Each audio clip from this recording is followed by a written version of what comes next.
Apa amalan-amalan ibu yang kelihatan istiqomah, Ustaz?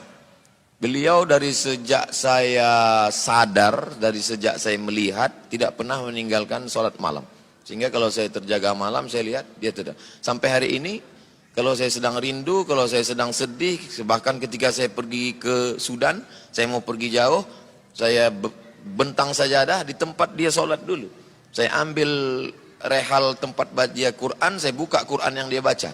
Karena dia selalu duduk di situ, dan kalau saya bangun malam, dia pasti sedang duduk buka Quran. Saya sholat di tempat dia sholat, saya baca Quran yang dia baca, saya sholat, saya duduk, bahkan saya tidur di tempat itu dapat mengurangi kerinduan saya. Bagi yang masih punya ibu, masih hidup, belikan makanan kesukaannya, suapkan dia, cium tangannya, peluk tubuhnya, cium keningnya.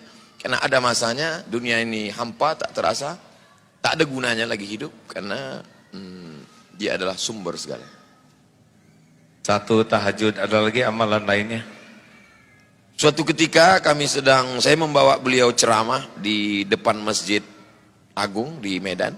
Kami tinggal di hotel, kemudian beliau ada tamu, lalu saya menemani ke bawah. Kemudian tamu ini bertanya ke beliau.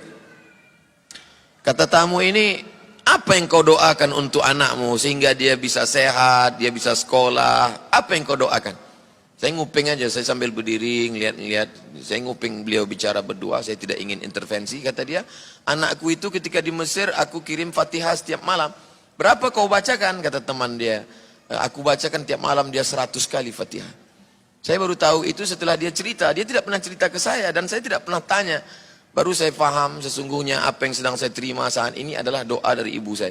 Maka ketika dia meninggal dunia, saya pikir keberuntungan hidup saya sudah selesai. Tapi saya pikir Allah masih sayang, doa-doa dia yang lama masih ada yang tersisa, sehingga Allah masih kabulkan, Allah masih buat saya sehat, Allah masih kasih saya hidup, Allah masih berikan keberkahan untuk saya. Kalau ingin hidup kita berkah, sayangilah ibu, ayah juga, jangan pernah lupakan kebaikan mereka. Masya Allah, tahajud, doa yang tidak pernah terputus. Beras, gimana tentang beras, ibu?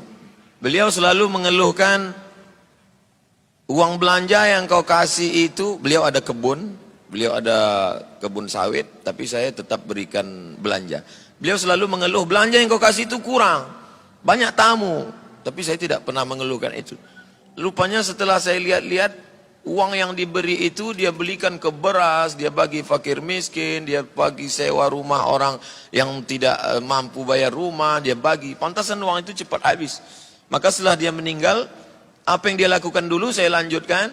Saya belikan pembagian sembako tiap bulan, lalu kemudian melanjutkan apa yang pernah dia buat dulu. Saya ingin agar itu mengalir, dan saya berharap Allah Ta'ala memberikan ampunan, menempatkannya tempat yang terbaik, dan memudahkan segala urusan hidup saya dan keluarga dan umat, insya Allah. Masya Allah, hadirin, sholat termasuk qiyamul lail, kekuatan doa orang tua yang istiqomah, dan juga sodakoh.